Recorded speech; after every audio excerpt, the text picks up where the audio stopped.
guys! Welcome back to my YouTube channel. You are watching me, Lindsay, and for today's vlog, I would like to share with you my New Year's resolution 2020. This New Year's resolutions, guys, is pwede siya sa lahat. Pwede kayong makakuha dito ng idea kung ano yung New Year's resolution na this year. Pero this is more on adulting, like literally kasi adult na ako. And for today's vlog, gusto kong i-share sa inyo kung ano nga ba yung mga gusto kong gawin ngayong taon, gusto kong magawa ngayong taon. Hindi ko sinasabi na magagawa ko siya kasi New Year's resolution nga siya. Pero gusto ko lang i-share sa inyo kung ano yung mga pipilitin kong baguhin sa buhay ko ngayong taon. Okay, so now mag-start na tayo. So the first thing na gusto kong baguhin sa sarili ko is, number 1, eat healthy foods. So, alam naman natin, hindi ko alam sa inyo, pero sa akin talagang sobrang takaw ko sa mga foods na bawal. Hindi naman siya bawal, di ba bawal? Yung chocolates, yung junk foods, yung drinks na mga kung ano-ano dyan, juice, soft drinks, whatever. Gusto kong bawasan yun and mas gusto kong maggulay ngayon, mag-cleanse ang katawan ko. Alam niyo yun, yung gusto ko healthy talaga, more on gulay, more on nakakalinis ang katawan, nakaka-sexy, diba? Hindi naman nakaka-sexy, pero ayoko na kasi kumain ng mga bawal na pagkain, ng matatabang pagkain. So, siguro unahin ko muna ngayon yung health ko bago ko kumain ng kung ano-ano. Parang hindi ko alam kung magagawa ko ba to kasi parang January 1 pa lang inumpisahan ko ng wasakin ang New Year's resolution. Pero kagabi ko lang to ginawa and today is January 4. So, try natin. Kasi diba yung mga fast foods, ganun, puro ganun yung kinakain ko. So, sana ngayong taon na to, mas marami akong gulay na makain and mas marami akong healthy foods na makain. Yun. That's the first. The second one is avoid negative thoughts. So, avoid negative thoughts and at the same time, avoid negative people. Negative thoughts in a way na kapag may problema, ganun, siguro ang gagawin ko na lang is iisip ang solusyon. Kung walang maisip na solusyon, hahayaan ko na lang. Diba? Kasi ang life naman natin ngayon is ganun talaga. Kasi ang buhay naman, hindi naman yan laging positive, hindi naman yan laging maayos, laging maganda, di ba? Meron talagang times na may problema tayo and may mga times din na may problema tayo at walang solusyon doon.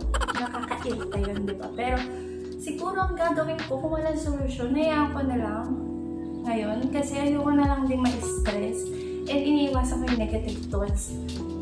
Hanggat kaya ko, iiwas ako sa chismis, ganun, iiwas ako sa mga kung ano-anong negative na tao, yung mga sinasabi ng mga tao tungkol sa ibang tao, hindi ko gagawin yun.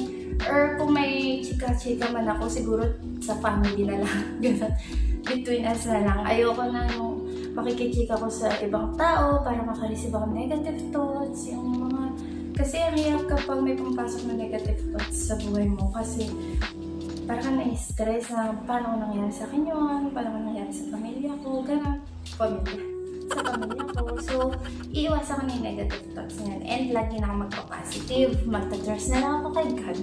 Ngayong taon na to. Last 2019 kasi, ang daming times sa question ko talaga si God. So, ngayong taon na to, try ko na hindi ko siya i-question. Hayaan ko lang siya na mag-decide sa buhay ko. Number 3. Mag-focus na lang ako sa mga taong mahal ako. Siyempre, hindi naman siya diba na pag sinabi bang mahal ka, jowa mo lang. Siyempre, siyempre kay Elsie, mag-focus ako and din sa family ko. Kasi sila talaga yung nandyan para sa akin. Sila yung tumutulong sa akin, sila yung nagpapasaya sa akin, gano'n. Hindi na ako mag-focus sa mga tao, excuse me po, sa mga tao na wala namang ganap sa buhay ko. Yung tipong magbibigay ng opinion sa'yo, hindi ka naman nila kakilala, gano'n, hindi ako mapapa-apekto sa kanila. Ngayong taon na to, promise, gagawin ko yan. Kung may sabihin man sila tungkol sa akin, may sabihin man sila tungkol sa family ko, wala na akong pakialam sa kanila. Kasi unang-una, hindi naman nila ako kilala. Pang-apat, hindi na ako magiging mainit din ng ulo. Kaya ko ba yun? Teka, parang hindi ko yata kaya yun na hindi maging mainitin yung ulo kasi alam mo, mainitin talaga yung ulo ko dati pa. Tapos mas tumindi ngayon kasi nga pregnant ako, diba? Grabe yung init din ang ulo ko kasi sa aso ko, mabilis ako mabadtrip kay Elsie, sa mga tao sa paligid ko. Pero pipilitin ko siyang baguhin. Siguro gawa na rin ang pag-ano ng hormones ko. Pero bago nga ako mag-taste, mainitin na yung ulo ko. Sana mabago ko siya ngayong taon na to. Mag-chill ako. Gagawin ko lahat para yung init ng ulo ko is may isang tabi kong muna. Hindi ko muna kakausapin yung mga taong pinakaasaran ko para hindi ako masalita sa kanila. Ganun. Next is, bibili lang ako ng mga kailangan ko. Kailangan kaysa sa gusto. Teka lang. Parang ang hirap na, no? Pero itatry ko siya ngayong taon na to. Sana magawa ko rin siya ngayong taon na to. Kasi last year talaga bili lang ako ng bili. Hindi ko yung kailangan. Ganon. Basta gusto ko, bibilin ko. Basta nakita na ako, bibilin ko. Ngayon, itatry ko na kung ano yung kailangan, yun lang yung bibilin mo. Kung hindi mo kailangan, huwag kong bibilin. Pero last year, medyo natatry ko na siya na hindi ko naman kailangan yan eh. Ganito, ganyan. Pero, mas marami pa rin akong nabili last year, hindi ko naman kailangan. Tinambak ko lang, hindi ko naman ginagamit. So, ngayong taon, baguhin natin. Next, siguro mag-go out ako ngayon with friends, with anyone na gustong gumala kasama ko, ganun. Pagkapanganak ko ha. Pero, bago pa ako manganak, syempre bawal pang magagala-gala. Ngayong taon na to, itatry ko mag-explore. Alam niyo yun, yung parang hindi ako magiging KJ.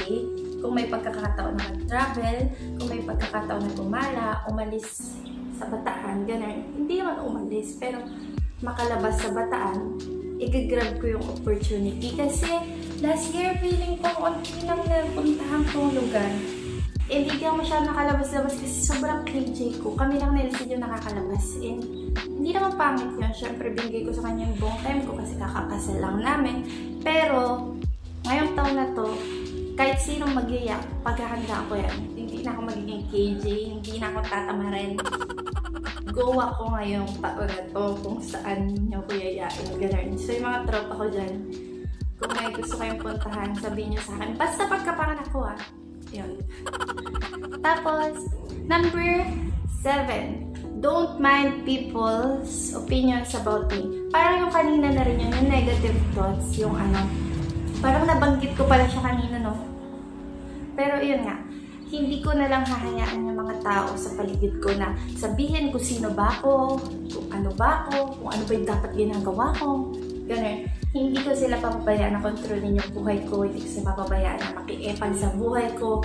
Kasi ang may karapatan lang na makiepal sa buhay ko is yung mga taong mahal ko at mahal ako. Ganun.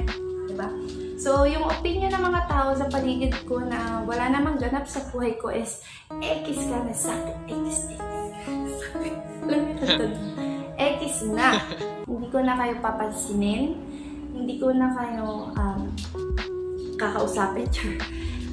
Siguro ikakat ko kayo sa buhay ko in a way na wala na talaga akong magiging pakialam sa inyo. Kasi ang hirap magpaano, di ba? Yung magpa-dikta sa ibang tao na ganito yung gawin mo, ganyan yung gawin mo, ganyan. Pero siguro sa family ko and kay Elsie, makikinig ako. Pero yung mga taong wala namang ganap sa buhay ko, leave me alone. Ayoko pa yung makakausap. Ganon. So, kanya-kanyang buhay lang yan. And para less toxic na rin, edi magkanya-kanya tayo, di ba? Yun. Last but not the least, number 8. So, 8 lang yung New Year's resolutions ko ngayon na napakahirap pa rin sundin kahit 8 lang, is love yourself. So, unahin ko siguro talaga yung sarili ko ngayon. Siyempre, magkaka-baby ako, pero hindi siya sa ganong ano. Ang sinasabi ko sa love yourself is hindi ko papabayaan yung sarili ko ngayon. Mag-exercise ako. Kapag kailangan kong magparaban, magpaparaban ako. Mag-aalis ako, ganun. Hindi ko papabayaan yung sarili ko. And mamahalin ko yung sarili ko. Siyempre, paano ako makapagbigay ng pagmamahal sa iba kung hindi ko mahal yung sarili ko? So yun, lagi kong uunahin na yung sarili ko. Hindi ko naman sinasabi na last year is inuna ko yung ibang tao. Last year kasi parang may ibang tao pa rin na inuuna. Pero ngayon taon na to, promise, uunahin ko na yung sarili ko at hindi ko napapabayaan yung sarili ko. Yun nga, mag-exercise ako, kakain ako ng healthy, ganun. More on love yourself and focus on yourself, yung mental health ko and all. Dapat ang priority ko talaga is yung sarili ko. So, yun na guys, yung mga New Year's resolution ko, 8 yun. Hopefully, may natutunan kayo or may napulot kayo something. Kung gusto nyo mag-New Year's resolution, panoorin nyo to. Kung napanood nyo tapos nakarelate kayo, then definitely dapat isama nyo siya sa New Year's resolution nyo. Yun, don't forget to like this video and give it a thumbs up and subscribe and share this video. Yun lang guys. Happy New Year! Happy New Year! Happy 2020!